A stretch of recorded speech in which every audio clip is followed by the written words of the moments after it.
when a burnt-out car is found deep in the forests of Georgia. Police smell something strange. I smell some burning meat. Smell some flesh burning. And there's probably some poachers, you know, they shot a couple of deer and they're in the trunk. The sheriff pops open the trunk, looks down and says, "Those aren't deer, those are human beings." Both of their bodies were riddled with bullets, many, many more than was necessary to kill them. They are victims of the deadly revenge of a ruthless woman. Jessica McCord. She's at the top of the list of the worst people I've ever prosecuted.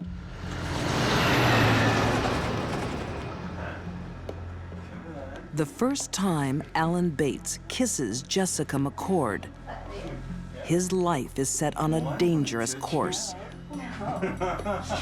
The easygoing boy from a good family has become her prey. Jessica sets her sights on this guy, and that's it. That's my golden ticket for life. There's my white picket fence, my long days on the couch watching soap operas while I'm having his babies. Jessica is soon pregnant. Alan decides to marry her. His family can't believe it. We never imagined that he would end up with someone like that. Never. To Alan's brothers, Kevin and Robert Bates, this looks anything but a perfect match. It definitely feels like she was controlling from the beginning. If you wanted me, you would have taken that phone call. What the hell's wrong with you? Don't touch me, I said. She definitely seemed to have, or seemed to assert, a certain control over Alan and his thoughts and what he would want to do and how he would spend his time. As the years pass, Jessica's behavior gets worse. Okay, y'all want to pack that up now and start your homework? We're fine. Jessica was really the instigator of the arguments and the fights. I said, pack the puppets away and do your homework. Alan continually wanted to work on things. Alan was a Christian. He was dedicated to this marriage. He was dedicated to raising a good family, no matter what she did to him, it seemed. I'll just go back to cooking the dinner like I always do, and you can sit down and play. But Jessica just couldn't be happy enough. You can go to your theater. These aren't just mood swings. She suffers from borderline personality disorder and narcissism. Quick to anger, self-obsessed, dangerous. Jessica is the wife from hell. A combination of somebody with borderline personality disorder and narcissistic personality disorder would be someone that would be almost impossible to be around on a daily basis. It would be the classic, it's all about me when it comes to that person. After years of heartache and turmoil, Alan can see only one way out: divorce. What the hell? You're not leaving. Alan really is at his wit's end. He can't take it anymore. Not leaving. Yeah, you just watch me. You just watch me then. She's starting to get violent. She comes at him with a butcher knife one day. And she goes to stab him, and he slams the door, and boing, she stabs the door instead. Divorce is no escape. Instead, it triggers something far worse. People with Jessica's personality disorders are not the kind of people that are going to be able to sit down with a spouse and work out the issues of a divorce or separation and child custody issues. Not at all. Nothing will make her happy. When she gets what she wants, she'll want more. Vengeful Jessica declares war on Alan. The children are her weapons. Jessica really begins to torment this guy with his children, using these children really, as pawns in this game of chess. Author M. William Phelps says Jessica is a master of mind games. Visits would be planned with his children, and they wouldn't be there. He'd try to call him on a telephone. Jessica would say you can't talk to him. He's not coming. Meanwhile, she turns around and tells the kids, see, he never calls you. He doesn't want to visit you. Ain't your daddy here yet? She's a narcissist, and she enjoyed that their life was her stage. And the players in this drama were Alan and those kids. And she had control over it all. That's one thing that Jessica loved to have, and that's control. You said I'll be able to see the kids. When a court gives Alan access, she ignores it. Well, I don't know, maybe next week? You know. Nothing that the court said was ever going to influence Jessica's decision to even let him see the girls. I want to see the kids. She went as far as to try to change their names and put them in a different school. And then when we found out where they were, then she pulled them out and homeschooled them. And it was all in a kind of a desperate attempt to hide them from him. The court will not be defied, and Jessica is briefly jailed for contempt. She makes a terrible promise. Someone has to pay. Whatever Jessica wanted, Jessica was going to get. And if it required murder, that was fine.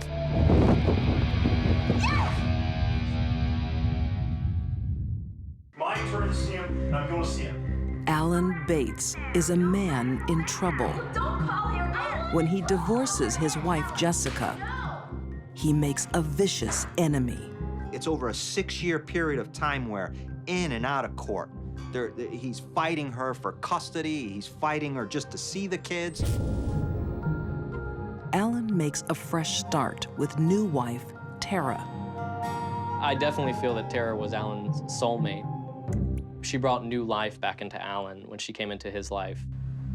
Jessica, I'm sorry, I don't think I... Jessica has found someone too. Of course we can do this. I'm not gonna lose my girls, okay? I'm just not. In Jeff McCord, she once again has a man she can control. You know what to do. We've talked about it. Jeff is the kind of guy who would, if he loved a woman, would believe anything she told him. Think about it. Think about it. But Jessica isn't getting on with life. You're not gonna hang. We talked about it. She's getting revenge. Do it for me. Alan was gonna ultimately get those kids away from her, and she could never allow that. She could not allow him to win. Is this what you want? Huh? She has a wicked plan. Nah, I mean... Jessica goes to her husband, Jeff, and she says, Jeff, you gotta help me do something. The only way we're gonna get rid of him, because he's such a nuisance in our lives, is if you kill him. And Jeff McCord, a cop, he's a cop. His job every day is to save lives, keep justice, and stop violence. Says, well, we gotta come up with a plan.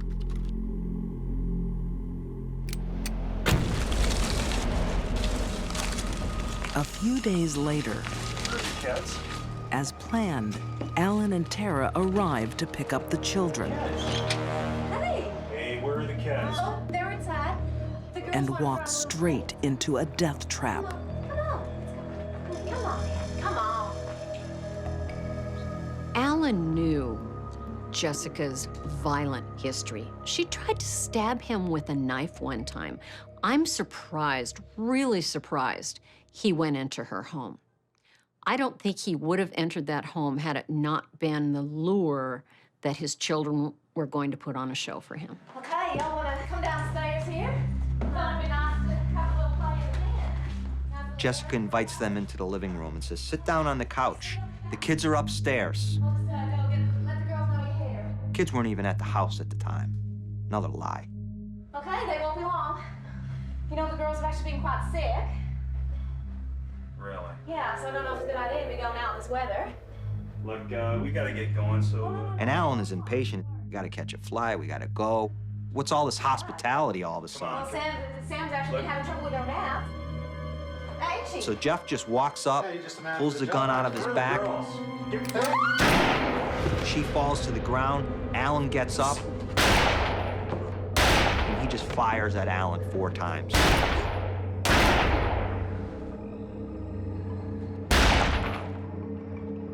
While Jessica sits and watches this murder unfold in front of her eyes, a murder she planned.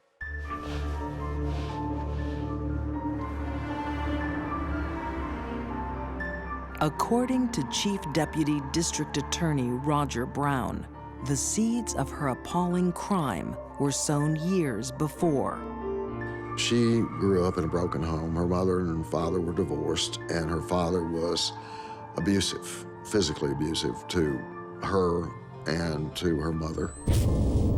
He wound up killing a woman in Tennessee. I don't necessarily believe in the bad seed, but maybe she got it. With 2 bodies in the trunk, the killers make a late-night dash across the state line into Georgia. They pull the car into a field. They pour the gasoline around the car.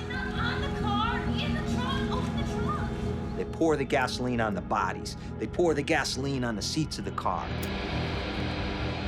Jeff goes over and he lights a paper towel and he throws it in the car. Nothing happens.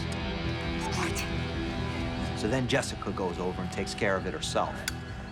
She lights another paper towel, puts it in there, and it kind of...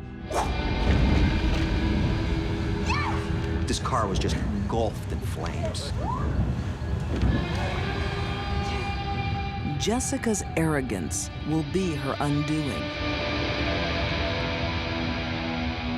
It is a misconception, as a rule, that you can burn a body by just pouring a little accelerant over it, such as gasoline or diesel fuel, and burning it. Because you see, when we use gasoline or diesel fuel, the temperature gets to 800 or 900 degrees. Temperatures of 1,500 degrees for a period of several hours are required to cremate a body, to reduce it to just ash. And most individuals do not tend to fire for that length of time. The bodies survive the blaze, along with a bullet and a scrap of paper towel with a distinctive design. Retired Detective Laura Brignac says police find another vital clue. Fortunately, during the fire, the license plate fell off of the car. And so immediately it was traced back to the Birmingham airport where Tara and Alan had flown into and rented the car. When investigators find out where Alan and Tara were supposed to be, they close in. They go to Jessica's house under a search warrant. They find paper towels that match that paper towel. And inside the garage, it came through the wall, they find another bullet that matches ballistically to that bullet found at the Georgia crime scene. Even under arrest for murder, Jessica McCord is coldly defiant. She was very cool and collected about it and gave off an impression that I will regain control and I'll win in the end. Jessica McCord is one of the most vicious, cold-hearted criminals that I've ever dealt with. I prosecuted hundreds of murder cases, some very mean and bad people. Jessica McCord is at the top of the list because she's truly evil. Jessica and Jeff are found guilty of murder and sentenced to life. For Jessica, there's no chance of parole. She will die in jail. This is a very sad story because from the moment Alan met Jessica as a teenage boy, it set his life on a path to destruction. She took something from our family that was very dear to us for really no good reason. I think that what she did to her kids, to take their father away from them in such a manner, was the cruelest thing. They were truly the most innocent victims in the whole thing.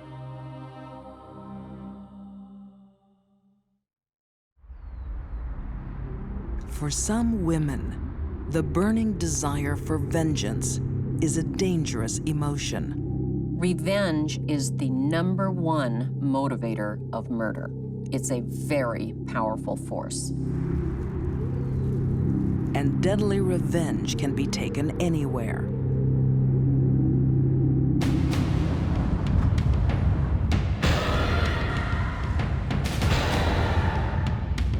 Even the lobby of a 4-star hotel. Clara Harris, by all accounts, is a really wonderful human being. For this one brief moment in her life, she lost it. She was a wild animal.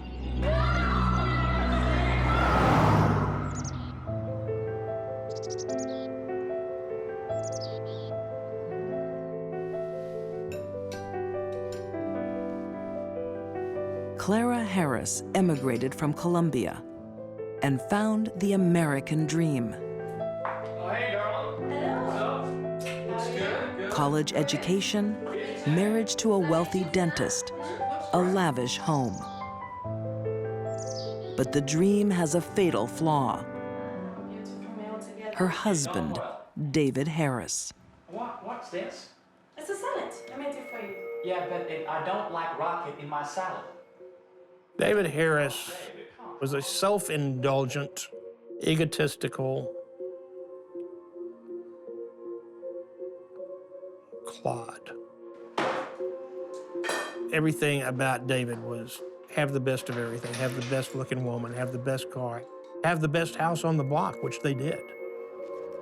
Texan author Stephen Long says that while David Harris seems to have it all, he still wants more. He wants his receptionist, Gail Bridges. Gail Bridges is a little cutie. She's a pretty good-looking woman herself. So it was a situation where David just wanted it all. For months, David cheats on Clara Harris, barely covering his tracks. The affair became quite obvious to the employees in David's orthodontics office. And one of them eventually went to Clara and told her.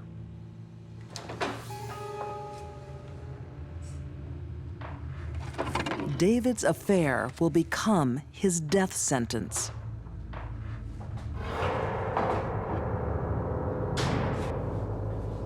Hey, dog. Where have you been? I've been out with the guys. Out with Gail, you mean? When Clara found out her husband was having an affair, her world ended. I am your wife. I am your wife. To lose her husband was to lose everything that was important to her. Do you love her? Do you love her? Her standing in the community, how others saw her, everything. And she could not deal with that.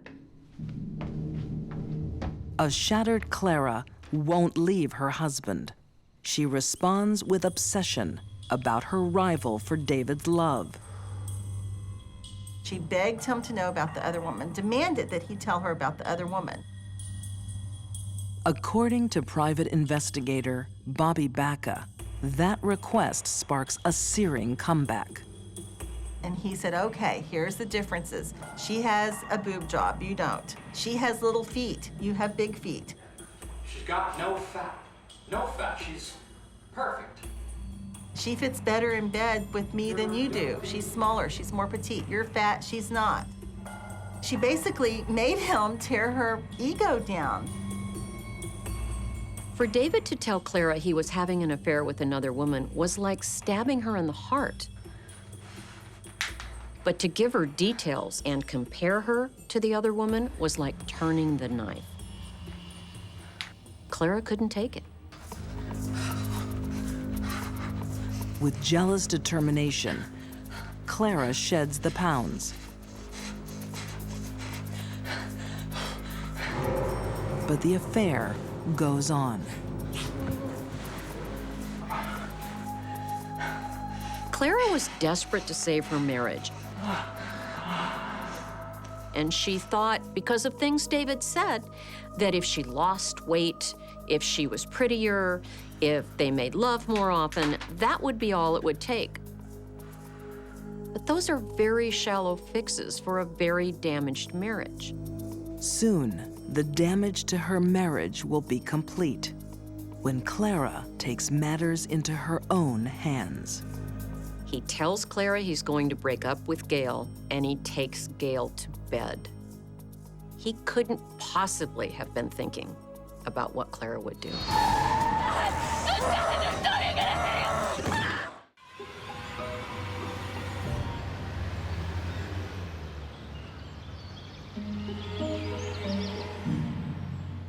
On an upscale Houston street, in a lavish house,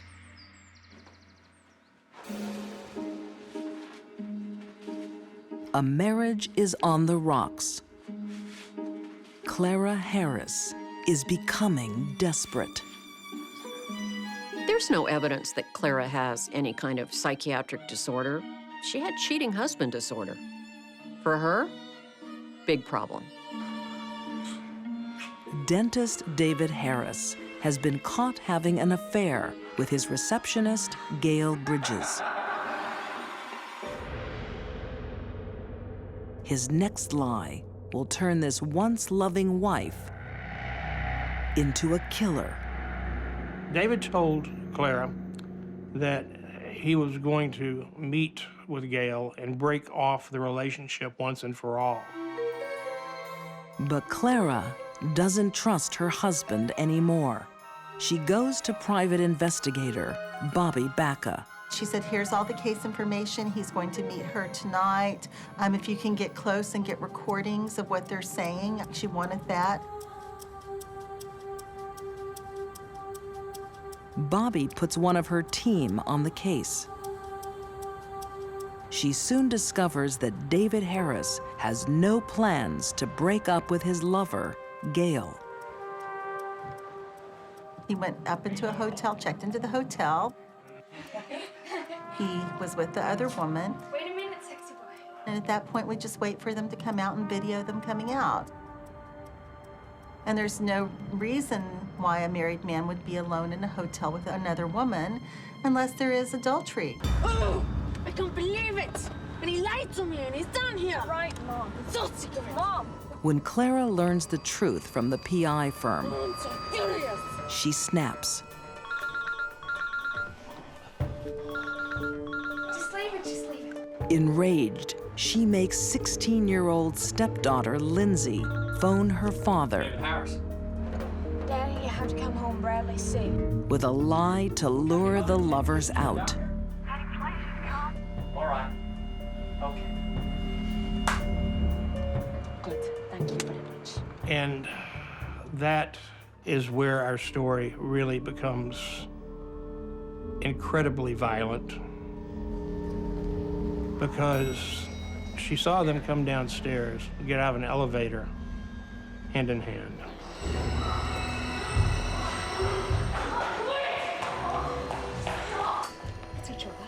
And Clara Harris lost it. Clara attacked Gail and wrestled her to the ground in the lobby of this hotel.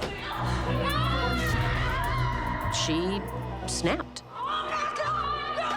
Flying into a rage, not caring who she hurt or how badly.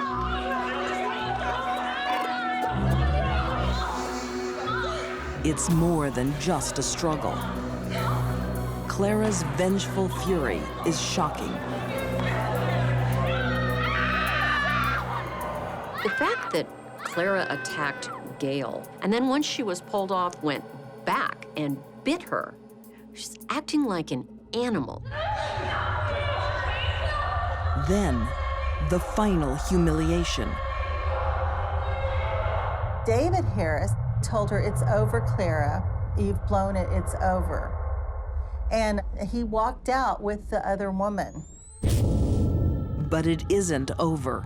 This fight is about to enter its final bloody round. I don't think there was much going on in Clara's mind at the time of the attack. Just needing to destroy the two people who had destroyed her. If she had a gun, she would have shot them right there. If she'd had a knife, she would have stabbed them. She had her hands, she had her teeth, and then she had her car.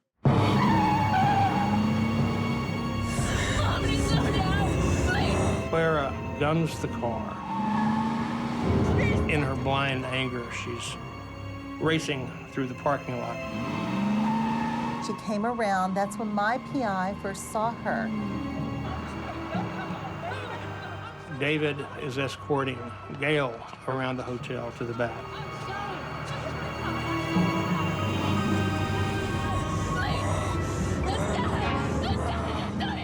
David pushed Gail. He did not get out of the way. Clara hit him. According to my investigator, when Clara's car struck David, his face hit the dash and his teeth were flying everywhere. There's more horror to come. As Clara turns the car.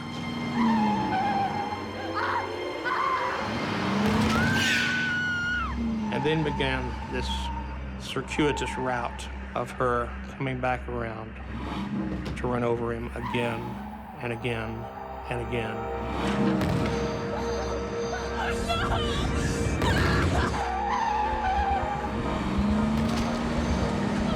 Every time that car went over David Harris, it was like a meat grinder.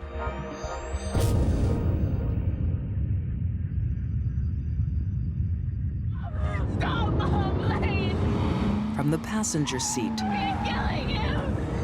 Lindsay Harris is forced to witness her own father's death.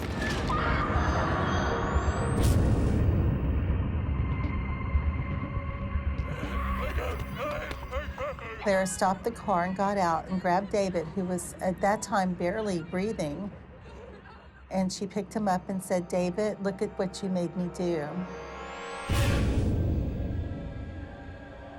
Clara Harris is found guilty of first-degree murder and sentenced to 20 years in prison. I think Clara killed David because David killed their marriage.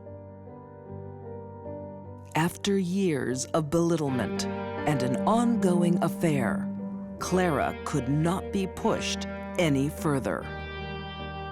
The only way to end that kind of pain was to kill the source of the pain. It's lucky that Gail wasn't also killed. The problem is that Clara Harris loved David too much. She loved him to the point that she was willing to kill to keep anyone from having him. Unfortunately, it was David who she was willing to kill.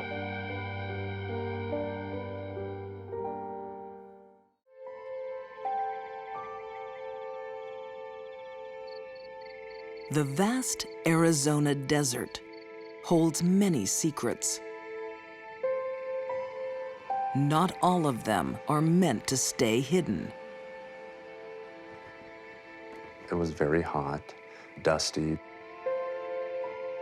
You could smell the odor in the air. Just a rotten, putrid smell.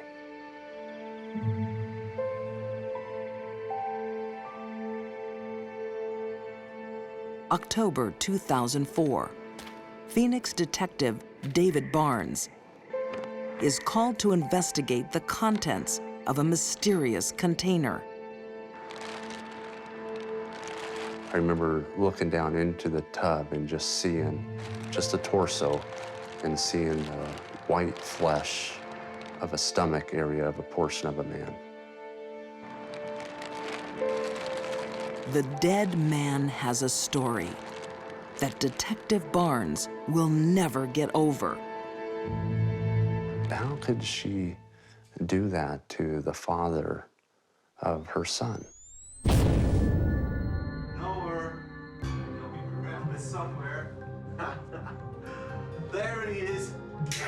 It's the Cowboys. At age 44, Jay Orban thinks he has it all. Gotcha. His business is booming. He has a beautiful son, Noah, Okay, come on. and a glamorous wife, We'll just have a juice. Marjorie. That's right. Okay, you just. Jay Orban absolutely adored Marjorie.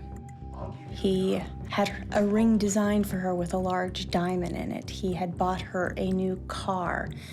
He certainly wanted to ensure that she was living the lifestyle that she wanted. From the outside, Marjorie seems like a devoted housewife.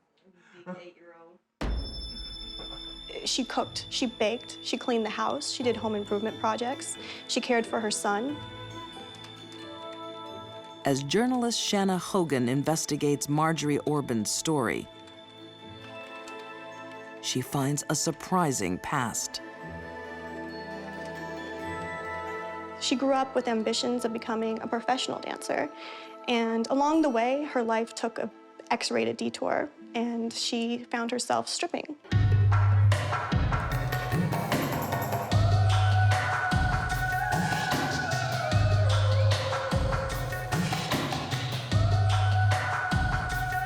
Marjorie loves having an audience of male admirers.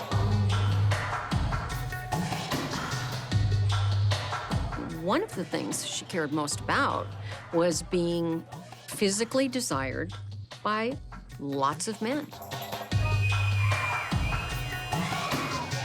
Manipulating men is her real skill in life.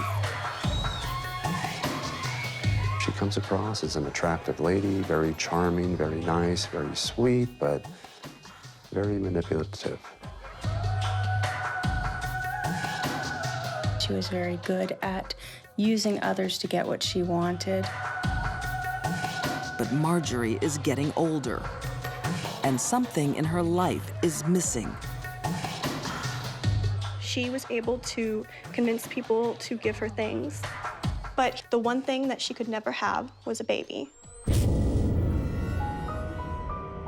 Then, one night in Vegas, a man from her past appears.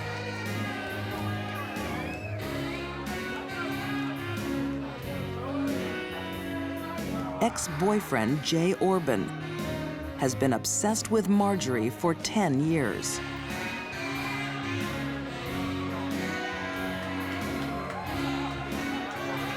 Jay was a businessman. He was a wealthy entrepreneur. And every city he traveled to, he looked for Marjorie. Desperate for her love, Jay makes Marjorie an offer she won't refuse.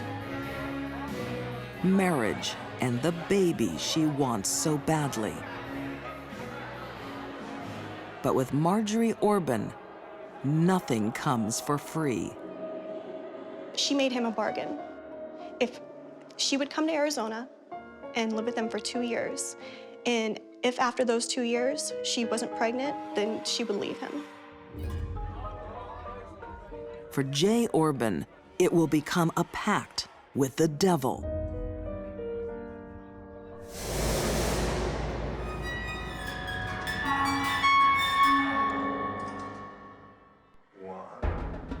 Years later, Marjorie has the child she wanted, while Noah is the apple of his father's eye. My birthday boy. Mom controls his every move. Marjorie had to have complete control over her son, from what he did to what he looked like. And from an early age, she was actually bleaching his hair blonde to match hers. You had a great day, didn't you? Yeah. Yeah. She didn't like him to have any resemblance to his father. Marjorie has gotten all she ever wanted from her husband. She doesn't need him anymore. Marjorie was always talking down about Jay. What a bad person he was, what a horrible lover he was, you know, how disgusting he was. But to discard him through divorce will leave her broke. I believe Marjorie was to get about $700 or $750 a month for child custody. That's it. We estimated that his entire estate was about $1.5 million.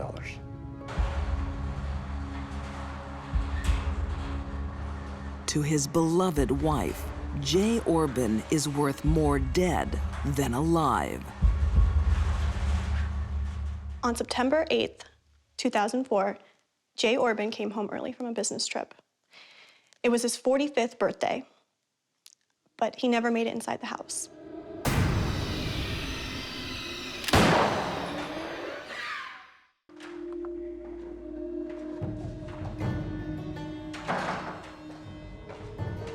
Marjorie Orban's husband, Jay, is missing.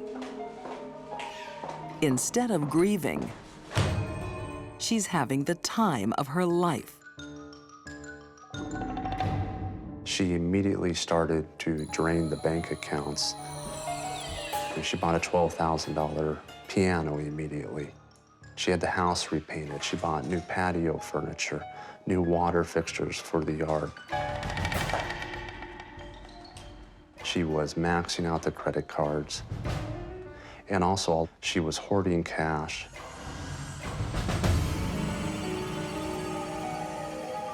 That's not all. Within weeks, Marjorie moves on to a new man, Larry Weisberg. They were living like a family. Like, they had dinners together, they watched movies. She even convinced her son to call him Dad. She believed that she was going to seamlessly take her husband out of the picture and put this new man in her life. Airbrushing one husband away for another is nothing new for Marjorie. Marjorie was married 7 times before the age of 34. She lived her entire life perpetually in the honeymoon period of every relationship. She was in these very brief relationships that lasted about 2 years, and when she became bored or dissatisfied, she moved on to her next lover. Former FBI profiler Candice DeLong has seen this pattern in female fortune hunters before. Number one, they're above average intelligence, and I do believe Marjorie is of above average intelligence. And number two, there's a certain amount of arrogance about them. They actually believe they can kill their spouse and get away with it.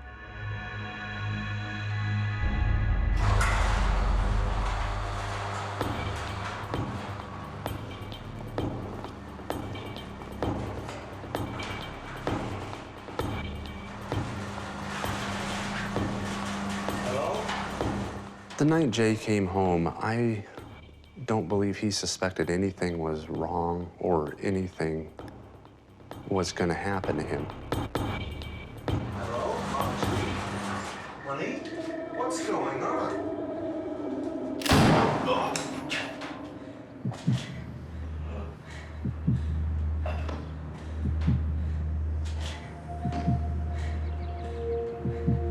Jay was taken by surprise and he was killed instantly. Now Marjorie's plan turns macabre. She freezes Jay's body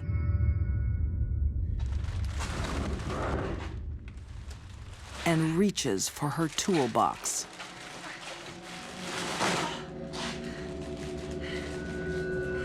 She actually was a woman who was very well-versed with tools. Her neighbors would say that when they heard a saw going, they would joke, "Oh, there's Marjorie again with her saws."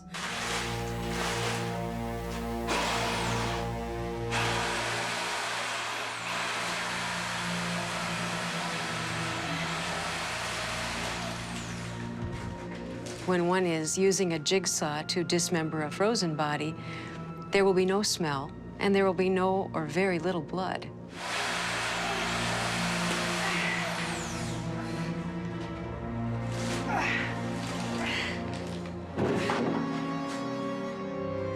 When one is cutting frozen tissue, it's like going through wood.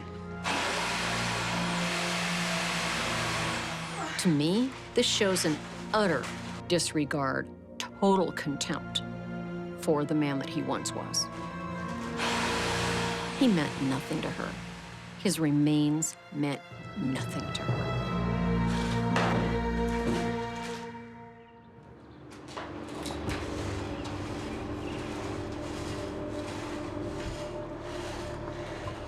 With Jay on ice and the evidence cleaned up, Marjorie has almost committed the perfect murder.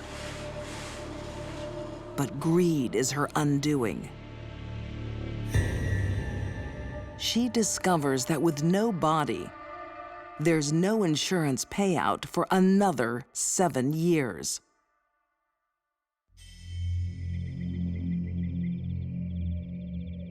Marjorie Orban can't wait that long. She did what she needed to do.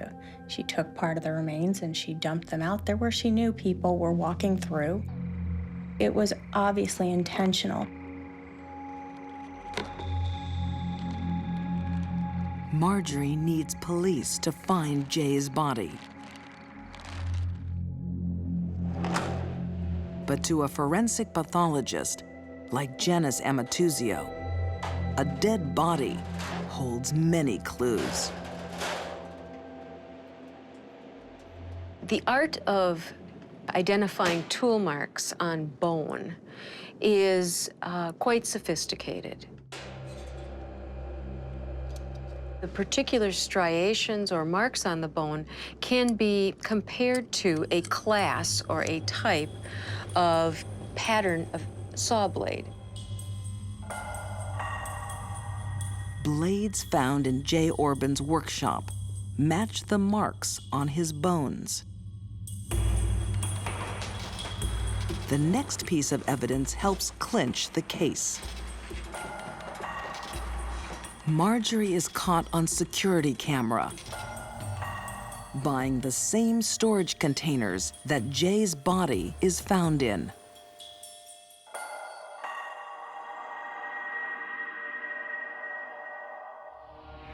Marjorie Orban is found guilty and sentenced to life without parole.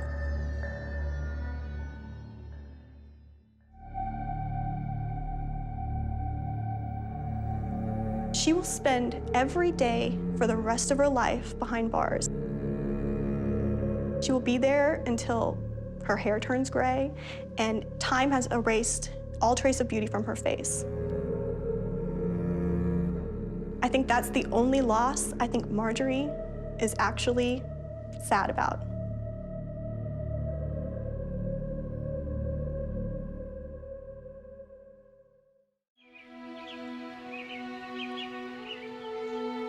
It's early morning in Selmer, Tennessee.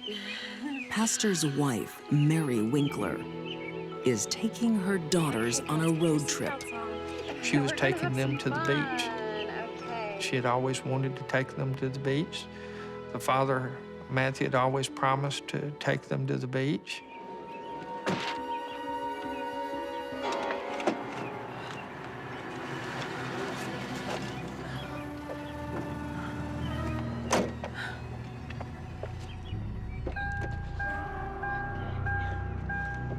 Okay, girls.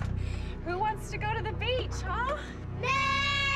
Okay, who wants burgers?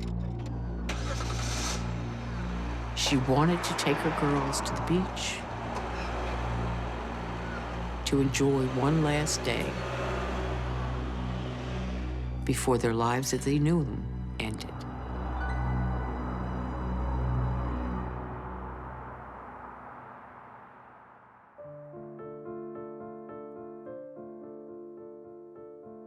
When the Winkler family is missing from church that night, Hello, Matthew? Mary? elders go to their home to find out why. Everything looks in place. It's quiet. There doesn't seem to be any reason to be concerned. Matthew? Mary? Matthew? Until they walk into the marital bedroom. Matthew? Drew, quick, come in here! And there they find the body of their preacher laying dead and cold on the floor.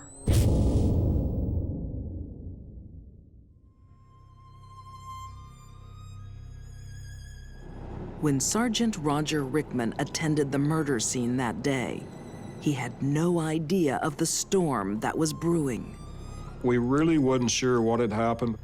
Mary was not there, the children were not there. We didn't know that, that they had been abducted or what. Selmer is about to become the center of a case that will divide the country and shake a devoted congregation to its core. Oh Lord, you have enticed me, and I was enticed. For whenever I speak, I must cry out. For 2 years, Matthew Winkler has been pulpit minister at the 4th Street Church of Christ.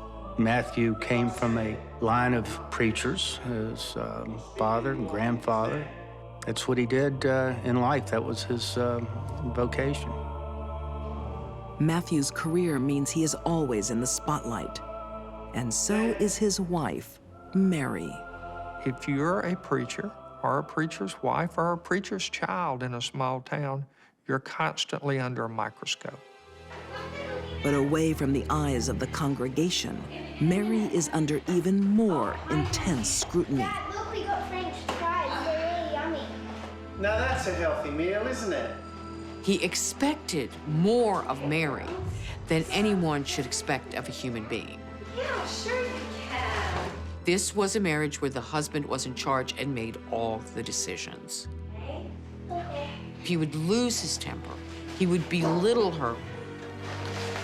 How many times do I have to tell you not to buy junk food for the kids? A little treat every now and then, Matthew. It won't hurt them. But I don't want them to get fat like you. He was, I believe, very emotionally abusive. Criminal profiler Candice DeLong believes years of subservience took their toll on Mary's self-esteem. We know the effects of ongoing verbal abuse from a husband to a wife has a long-term deleterious effect. It beats the spirit down.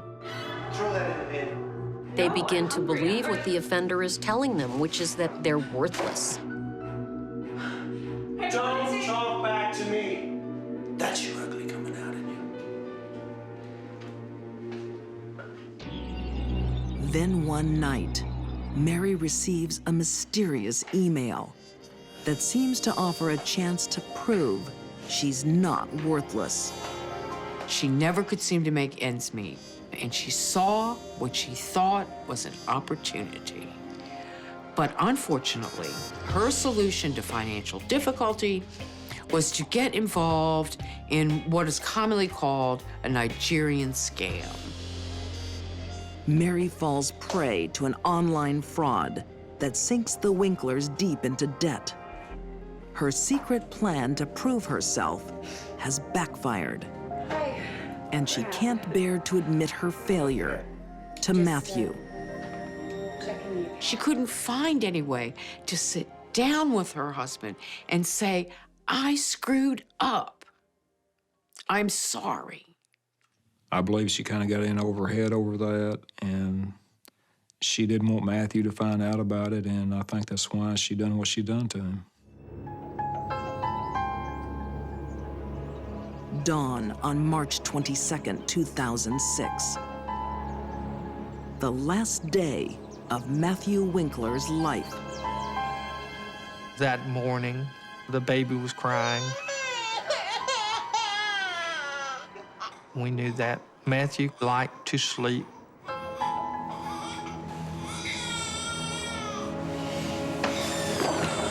He kicks her out of the bed and go make the baby shut up.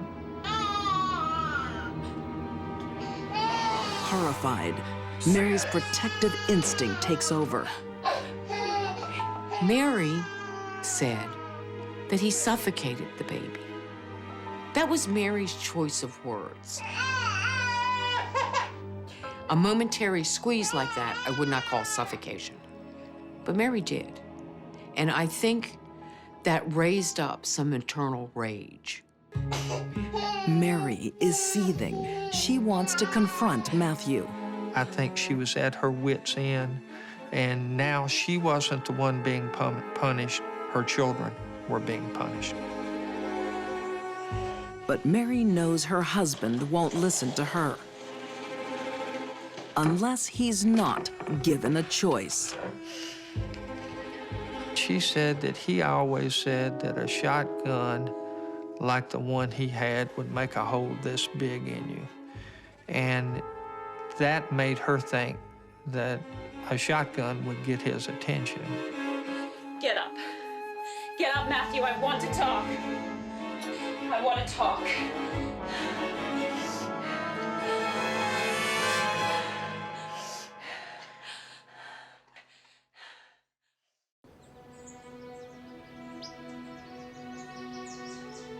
A tranquil morning in Selmer, Tennessee.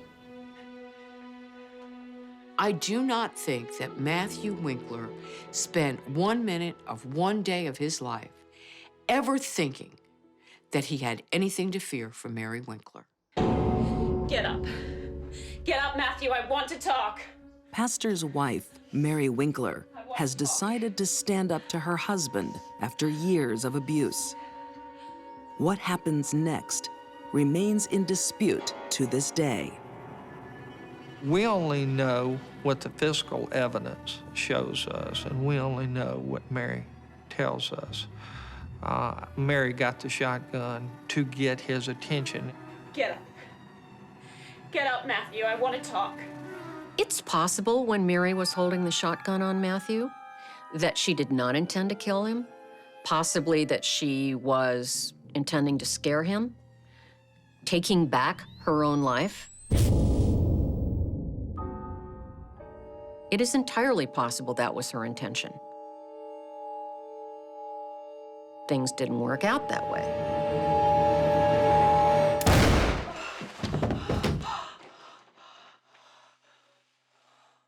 She shot Matthew in cold blood while he was sound asleep.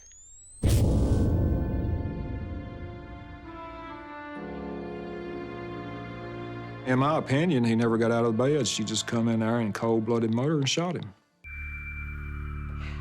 But that's not the way Mary's defense team sees the shooting. There were some pillows on the floor where he had kicked her out of the bed earlier that morning. And I believe that she lost her footing. Get up, Matthew. I want to talk. Finger was on the trigger and it went off unintentionally. Did she intentionally shoot him? I don't know. I can't say. I don't believe she did. I believe that our theory was that she either lost her balance standing on some pillows that he had kicked off the floor, or she went into some type of catatonic state and shot him and doesn't remember shooting him. Investigators later find the telephone disconnected. The telephone had been unplugged from the wall, in my opinion, to keep him from calling 911. Taking the shotgun, Mary leaves her husband to die. Then she took her 3 little girls, packed them into their car, and hit the road. For 2 days, America holds its breath, fearing the worst for Mary and her kids. The search for them ends in Orange Beach, Alabama. There was no one holding Mary. There was no one threatening her girls. It was just Mary and her 3 little girls at the beach. It was time for Mary to answer for what she'd done. Just place your left hand on the Bible and raise your right hand. Put on trial for her husband's murder. It is Mary who will emerge as the victim.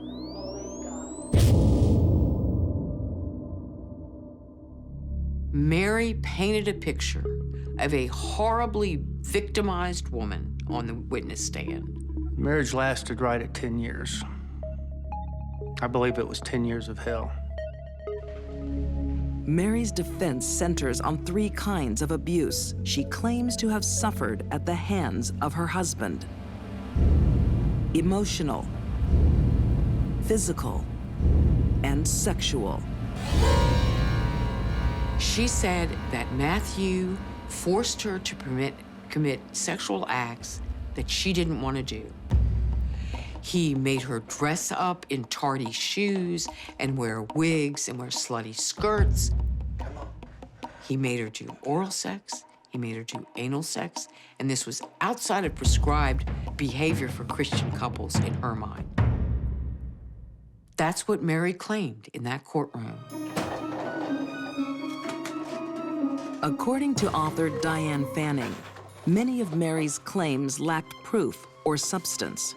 I just didn't buy those arguments. To me, to be sexually abused means that someone has to commit a sexual act on you that you don't want, and you've clearly stated you don't want it. And yet, Mary, after her trial, sat there on the Oprah Winfrey Show and said to that woman, "If I ever said no, Matthew stopped right away. In fact, if I ever flinched, Matthew stopped right away." As proof of physical abuse, Mary points to a black eye she had suffered in previous months. One time she was playing softball and a ball bounced up and hit her. Well, it hit her in the facial area. She had told us that later on he had jabbed her in that same area. Have you seen my Mary's eye? Hopefully she'll learn to keep her eye on the ball. Actually, I don't believe very much of anything she said in the trial. I think it was all made up, prefabricated, and the jury bought into it. The jury's verdict will be one of the most controversial in Tennessee history. They'd kicked out first-degree murder. They even kicked out second-degree murder. They settled on a manslaughter charge, and then the judge pronounced the verdict. He gave her a 3-year sentence, but he made 2 of it on probation. Then he took away the time she served in jail before she got out on bail.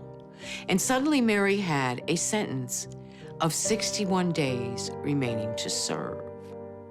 So Mary, who shot her sleeping husband in the back, would serve 2 months in prison, and part of it in a mental health facility, and nothing more.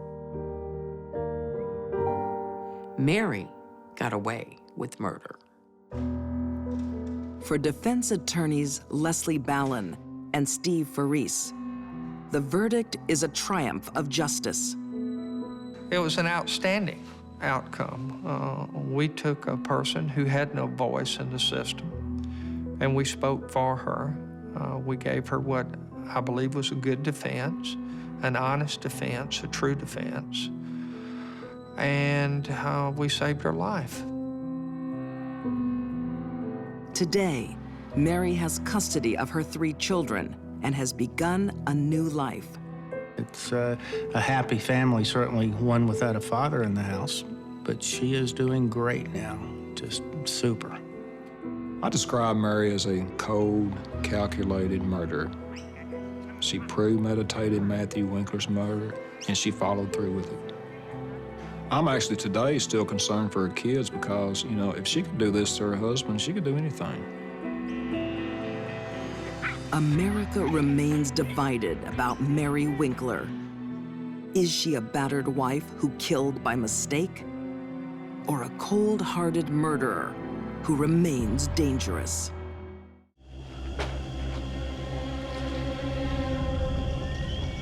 It's after midnight on the edge of a ranch stock pond in Texas. Wendy Davidson has something she desperately needs to hide. She knew that if she dumped him in water, his body would rise to the surface pretty fast. So she gathered some heavy auto parts and concrete blocks and things. She tied these things to his body. The body belongs to her husband, Air Force Sergeant Michael Severance. This man was a hero. He survived 5 tours of duty in the Middle East. And yet, he couldn't survive 5 months of marriage to that woman.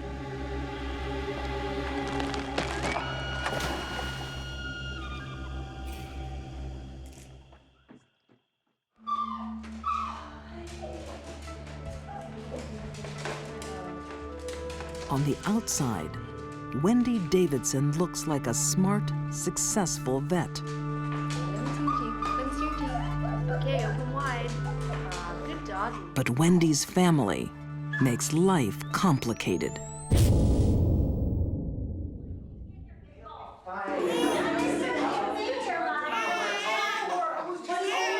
Wendy has been married to Michael Severance for 5 months. But no matter how hard he tries, Michael can never satisfy his new mother-in-law. Wendy was very torn by the conflict between her parents and Michael. Wendy was tied to her parents. They were helping her financially to get her practice going. Her mother was working in the clinic almost every day. She was bound to them by emotional bonds that just could not shatter.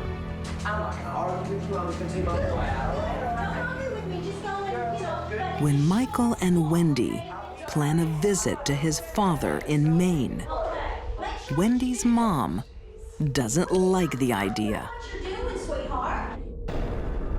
The pressure is wearing Wendy down.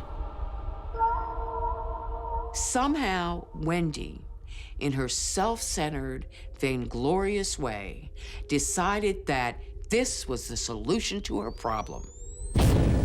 That if she got rid of Michael, her life would be fine. It was irrational, it was heartless, it was cold. But that's how Wendy's mind worked.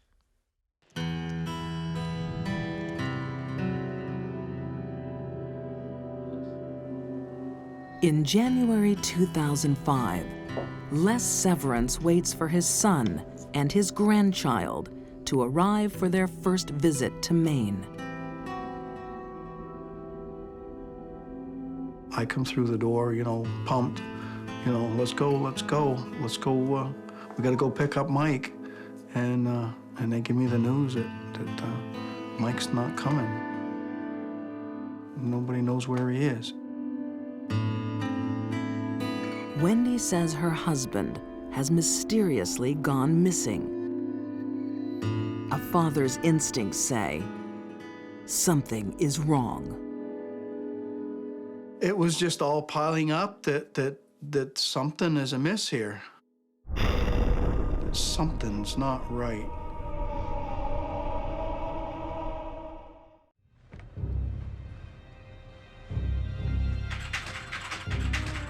Late at night, Wendy Davidson desperately scours the internet. Her searches will leave clues to a murder. 2 things in particular on the computer were a query on polygraph examinations, and then another query on the decomposition of body in water. As Texas Ranger Sean Palmer begins investigating the disappearance of Michael Severance, Michael's wife, Wendy, becomes the prime suspect. Surveillance information showed that Wendy Davidson traveled to a ranch that we knew she had access to.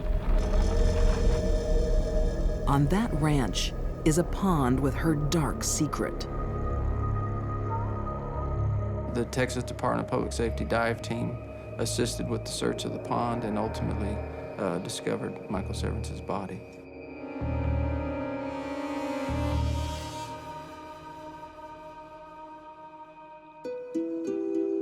"2,000 miles away, in Maine, Michael's father receives grim visitors.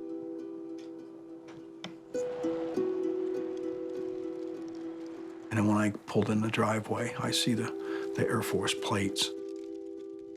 And I really had a hard time coming through the door. I stood out in the driveway for probably 15 minutes because I knew. They told me that they had found Michael's body in the pond.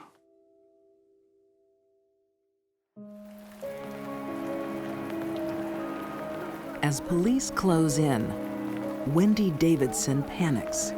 She calls her family to a secluded cemetery and makes a strange confession.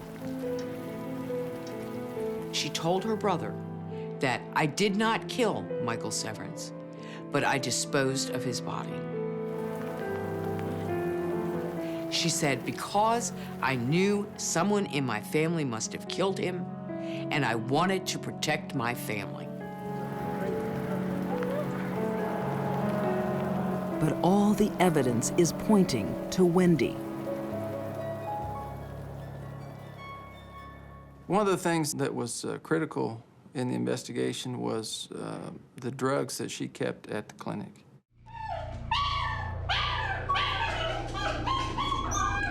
Wendy had altered her logs, covering up the missing drugs that killed her husband.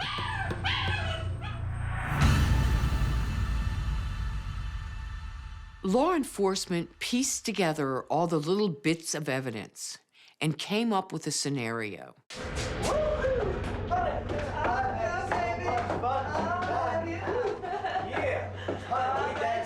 Friday evening, Wendy and Michael went out to celebrate the upcoming trip and to have dinner together and a few drinks, and came back to their apartment inside the clinic. All right, here it comes. 1 and 2. Yeah. You see that?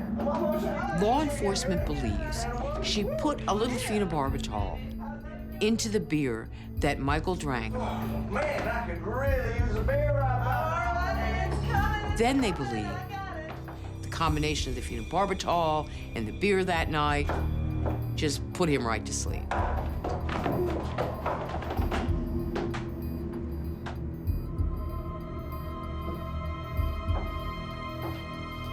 They believed that when that happened, she pulled out a veterinary syringe, filled it with euthanasia, and slammed that thing into the center of his chest. And pushed down on the plunger, just as she would have done any dog on the table in her clinic. Its effect would take place immediately, and death would ensue in 2 to 4 minutes. This type of death is relatively painless. They simply fall asleep and stop breathing.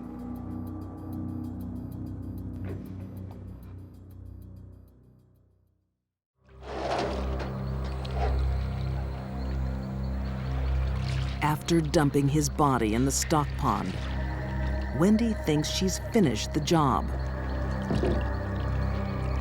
But the investigation later reveals another gruesome fact. Wendy, a couple of days after her husband's death, had gone online and researched what a body does in water. And she went, oops, I made a mistake. I didn't put enough weights on his body. He is going to rise up to the surface.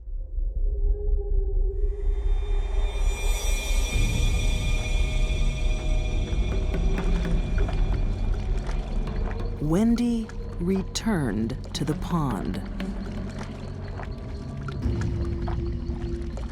She saw the body was indeed rising.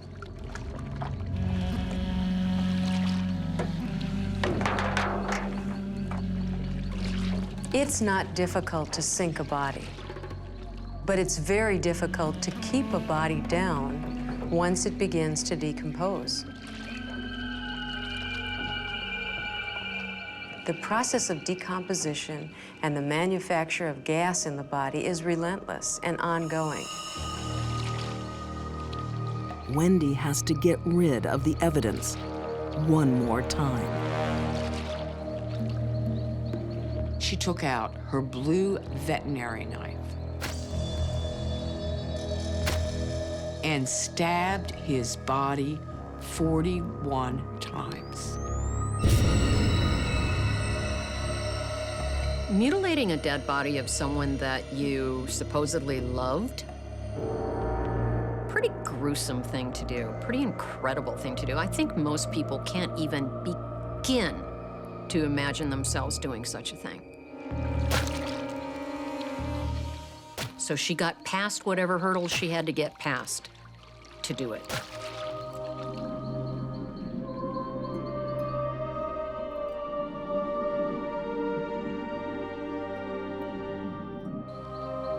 After her arrest, Wendy enters a plea bargain. Convicted of murder, she's sentenced to 35 years in prison. Wendy still claims she is innocent. I truly believe she feared that Michael was going to leave her and try and get custody of their son. This is something that you think of every day. This never goes away. Why did they kill little Mikey?